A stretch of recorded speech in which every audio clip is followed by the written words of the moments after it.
The Silent Rebellion. The void between stars held secrets that even the mighty Korthian Empire couldn't see. Captain Marcus Chen stood in the darkened bridge of the night's shadow, watching data streams flow across holographic displays. His ship wasn't the largest in humanity's fleet, nor the most powerful. But it was invisible, wrapped in metamaterial cloaking that bent light and radiation around its hull like water flowing around a stone. "Status report," Marcus whispered. After 5 months operating behind enemy lines, silence had become habit. Lieutenant Sarah Park's fingers danced across her console. "All systems nominal, Captain. We're drifting past their 3rd patrol in 12 hours. They haven't detected us." The Korthians ruled through fear and overwhelming force.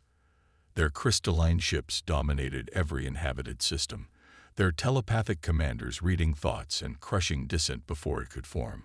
For 300 years, they had maintained absolute control over 2/3 of the galaxy. Every species bowed to their will, delivered tribute, or faced annihilation. Every species except humanity. When first contact came 20 years ago, the Korthians had dismissed humans as another primitive race to subjugate. They hadn't expected a species that thought in ways their telepathy couldn't easily penetrate. Human minds were chaotic, full of contradictions and parallel thoughts that gave Korthian readers splitting headaches. More importantly, humans had developed technology along completely different paths the Korthians had never imagined. "Commander Torres," Marcus turned to his science officer. "Are you ready to test your theory?" Elena Torres looked up from her workstation, exhaustion evident in her features. She'd been working on this project for months. The Korthian telepathic network operates like a vast neural web. Every ship, every commander is a node. They share thoughts, coordinate perfectly, react instantly to any threat. "And the weakness?" Marcus prompted. "It's not built for deception. They've never needed to guard against false thoughts because they can read truth directly. But if we can inject artificial signals into their network, thoughts that seem real but errant, we might cause confusion, maybe even cascade failures." The bridge fell silent. Everyone understood the implications. The Korthians' greatest strength could become their greatest vulnerability. 3 days later, they put the plan into action. The night's shadow drifted near a Korthian supply depot in the Vega system. Torres had modified their communications array to broadcast on the same quantum frequencies the Korthians used for their telepathic network. "Signal ready," Torres reported. "Broadcasting in 3, 2, 1. On the main screen, they watched the Korthian depot. For long moments, nothing happened. Then, slowly, the crystalline structures began to pulse with erratic light patterns. Ships started moving in confused patterns, some nearly colliding. "It's working," Park breathed. "Their coordination is breaking down." Marcus watched grimly as chaos spread through the depot. "Cut the signal. We've learned what we needed." As they slipped away undetected, the bridge crew celebrated quietly. They had found a crack in the Empire's armor. But Marcus's thoughts were already moving ahead. This wasn't about military victory. It was about something larger. Over the following weeks, the night's shadow visited occupied worlds, always watching, always hidden. They saw the Zelathi people laboring in mines, their beautiful singing voices silenced by Korthian mandate. They witnessed the aquatic Nerathi confined to small tanks, their ocean worlds strip-mined for resources. They observed the insectoid Kretak forced to fight as gladiators for Korthian entertainment. Each scene of oppression strengthened Marcus's resolve. Humanity had lived in freedom, had fought their own tyrants and won. They understood the price of liberty and the weight of chains. "We could do more than disrupt their network," Torres suggested one evening. "We could use it to send messages." The Korthians broadcast commands through the telepathic web. "What if we broadcast something else?" "Like what?" Marcus asked. "Hope." The word hung in the recycled air of the bridge. For 3 centuries, hope had been systematically crushed across the galaxy. But humans knew something about hope, how it could survive in the darkest places, how it could spread like wildfire when given the smallest spark. They spent weeks preparing. Torres and her team crafted complex signal patterns that would carry not just confusion, but carefully constructed thoughts and images. Messages of resistance, stories of freedom, visions of a galaxy without fear. The night they chose to act, the night's shadow positioned itself in deep space, equidistant from 12 major Corthian command nodes. The broadcast would need to be powerful enough to reach them all simultaneously. "All hands," Marcus announced over ship-wide comm. "What we do tonight will echo across the galaxy. We're not just disrupting their network, we are planting seeds. Seeds of doubt in the minds of oppressors, seeds of hope in the consciousness of the oppressed." He paused, looking at each member of his bridge crew. These volunteers had left everything behind for this mission. The Corthians rule through fear because they've never known anything else. Tonight, we teach the galaxy a human truth. Courage is contagious. "Signal generators at maximum," Torres reported. "Target nodes locked. Ready to broadcast." Marcus gripped the arms of his command chair. Once they transmitted at this power level, every Corthian ship within a light year would detect them. They would have minutes, maybe less, before overwhelming forces converged on their position. "Send it." The night's shadow erupted with invisible energy. Quantum transmitters pushed beyond all safety limits, sending waves of constructed thoughts into the Corthian network. Not thoughts of aggression or hatred, but something far more dangerous, thoughts of freedom, images of different species working together, memories of worlds before the Empire's rule. Across the galaxy, Corthian commanders stumbled as foreign concepts flooded their minds. But more importantly, the subject species connected to the network, forced to serve as living sensors and translators, received the same visions.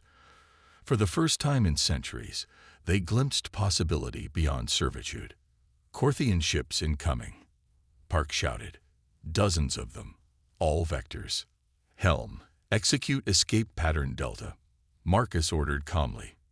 "Engineering, prepare for emergency jump." The night's shadow began to move, but slowly. The massive power drain from their broadcast had left systems struggling to respond. On tactical displays, Corthian vessels closed from every direction, their crystalline hulls glowing with weapon charges.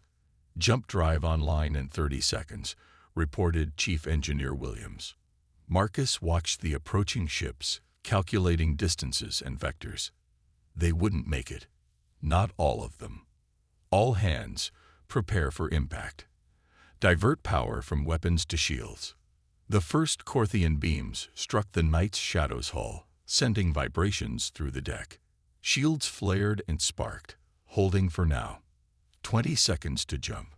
More hits, systems failing. The bridge filled with smoke and the acrid smell of overloaded circuits. 10 seconds. Marcus felt the ship shudder as primary shields collapsed.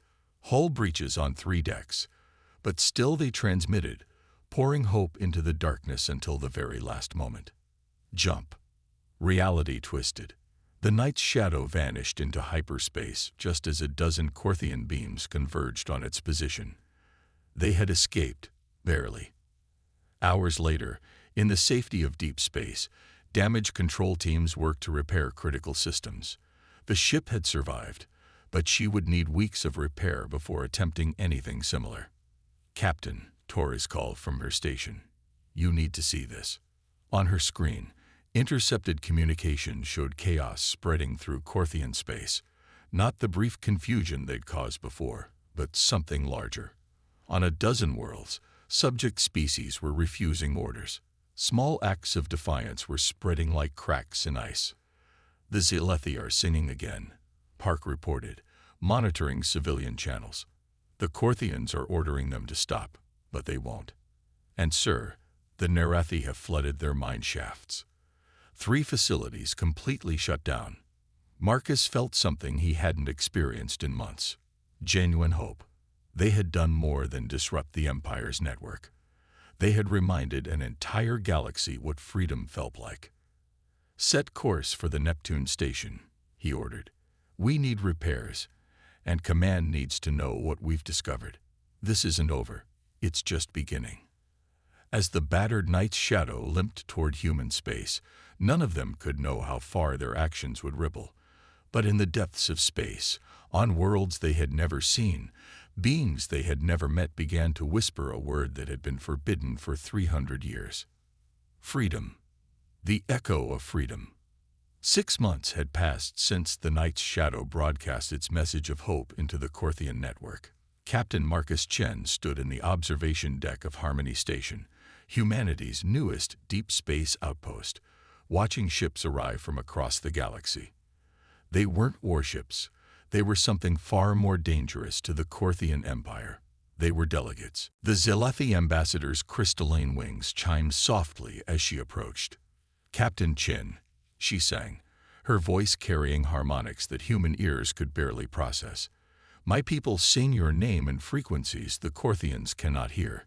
You gave us back our voice." Marcus inclined his head respectfully.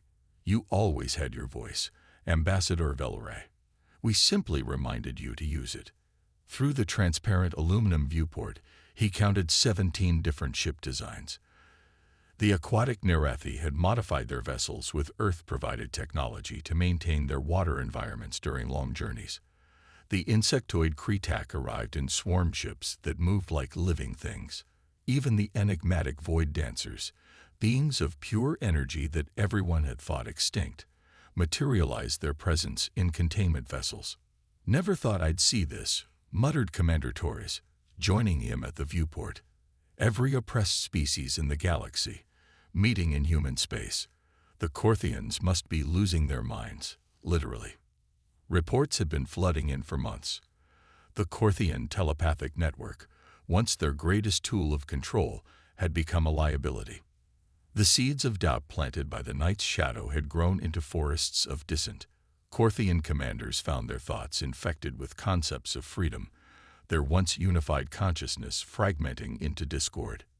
"Status report, Commander," Marcus asked. 57 species confirmed for the Alliance, another 12 considering joining. Torres pulled up a holographic display showing the galaxy. Corthian-controlled space, once a solid mass of red, now showed patches of blue where worlds had declared independence. The Empire's losing control faster than anyone predicted. Their telepathic network is actually spreading revolutionary ideas now. The irony wasn't lost on Marcus. The Corthians had built their empire on forced mental unity, crushing individual thought beneath collective will. Now that same system carried whispers of freedom from mind to mind, unstoppable as a virus. The door chimed, and Admiral Sarah Park entered. His former lieutenant had been promoted after the night's shadow mission. "Captain, the Council's ready for you. The Corthians have sent an ultimatum." In the station's central chamber, representatives from dozens of species had gathered. Humans had designed the space carefully: adjustable atmospheres, variable gravity fields, accommodation for beings who existed in states of matter most humans couldn't comprehend. At the center of it all stood the human delegation. Not military commanders or politicians, but teachers, philosophers, artists, and scientists. Humanity had learned something in their long history. Lasting change came not from weapons, but from ideas. The Corthian ultimatum played on holographic screens, Supreme Overlord Zex Thetis crystalline form radiating fury even through the recording.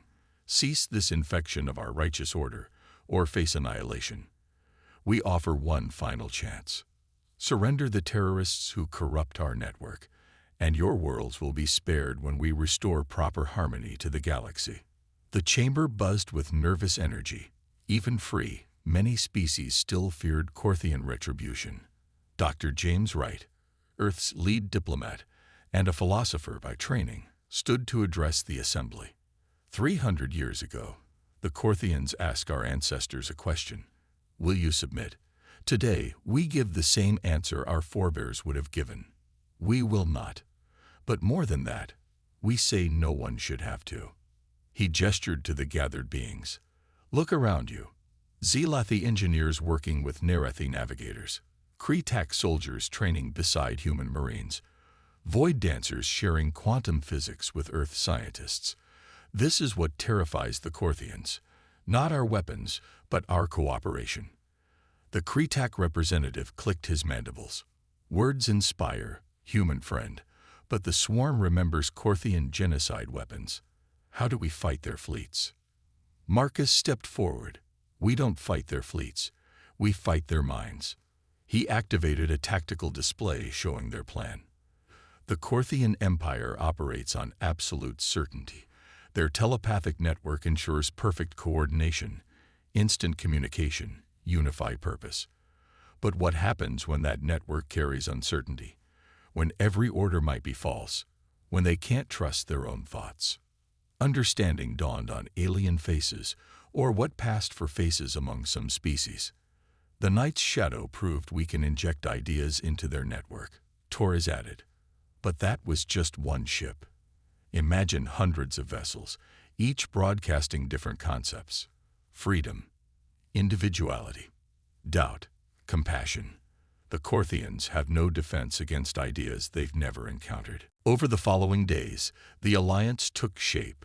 Not a military force in the traditional sense, but something unprecedented. A cooperative effort to wage psychological warfare on a galactic scale. Human engineers worked with alien technicians to modify ships with broadcast equipment. Philosophers from a dozen species crafted messages designed to shatter Corthian certainty. The Zilathi contributed their understanding of harmonics. Thoughts could be layered in frequencies, creating cognitive resonance. The Nerathi shared their knowledge of current dynamics. Ideas could flow and eddy like water, finding every crack in mental defenses. The Void Dancers revealed how consciousness itself could be phase-shifted, making thoughts appear to come from within rather than without. 3 weeks later, the Allied fleet assembled at the edge of Corthian space. 300 ships of bewildering variety, each one modified to broadcast on telepathic frequencies. The Night's Shadow, repaired and upgraded, served as the command vessel. All ships report ready, Admiral Park announced from her station. Marcus looked at the tactical display. Ahead lay the Corthian core worlds, billions of telepathic beings linked in enforced unity. Behind him waited the hopes of countless oppressed worlds. "Begin broadcast," he ordered. Space itself seemed to ripple as 300 ships unleashed their cargo of concepts. Not weapons that destroyed bodies, but ideas that liberated minds. The transmissions merged and multiplied, creating thought patterns of impossible complexity. On Corthian command ships, officers clutched their crystalline heads as foreign concepts flooded in. Duty warred with conscience. Certainty crumbled before questions they'd never thought to ask. The unified chorus of Corthian thought became a cacophony of individual voices. Their fleets breaking formation. Someone shouted. On the tactical display, the legendary discipline of Corthian forces dissolved. Ships turned on each other as commanders chose different sides. Some fled to deep space. Others powered down weapons and requested communication with the Alliance. For 3 days, the battle of minds continued. No shots were fired, no lives lost, but an empire that had stood for 3 centuries crumbled from within. The Corthian telepathic network, poisoned with freedom, carried revolution to every connected mind.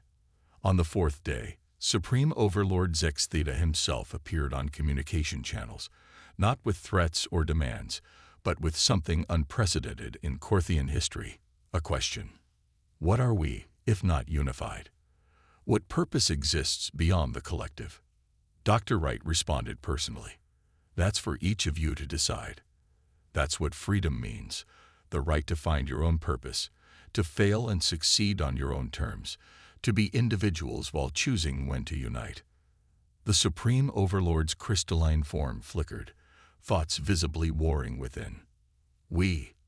I do not understand, but perhaps that is the point, to learn to understand. The surrender that followed wasn't a military capitulation, but a philosophical awakening. Corthian space opened its borders. The telepathic network, no longer a tool of control, became a medium for voluntary communication. Some Corthians maintained their collective consciousness by choice. Others ventured into the terrifying freedom of individual thought. Months later, as the galaxy reorganized itself around principles of voluntary cooperation, Marcus found himself back on the observation deck of Harmony Station. The viewport now showed trading vessels where warships once patrolled, cultural exchanges where forced tributes had flowed. Did we win? Torres asked, joining him. Marcus considered the question. The Corthians aren't conquered, they're transformed. The oppressed aren't just freed, they're partners in something new. So yes, I think we won. But more importantly, everyone won. In the years that followed, historians would debate how a single human ship could trigger the fall of the greatest empire in galactic history. But those who lived through it knew the truth. The Night's shadow hadn't destroyed the Corthian Empire. It had done something far more powerful. It had whispered a simple truth into the darkness. That freedom, once tasted, becomes a hunger that no force in the universe can contain. And in a galaxy that had lived in silence for 300 years, that whisper became a roar that echoed among the stars forever. The age of empire was over. The age of choice had begun. And across 1,000 worlds, beings looked up at unfamiliar stars and dared to dream their own dreams for the first time in centuries. Humanity's gift to the galaxy wasn't victory, it was possibility.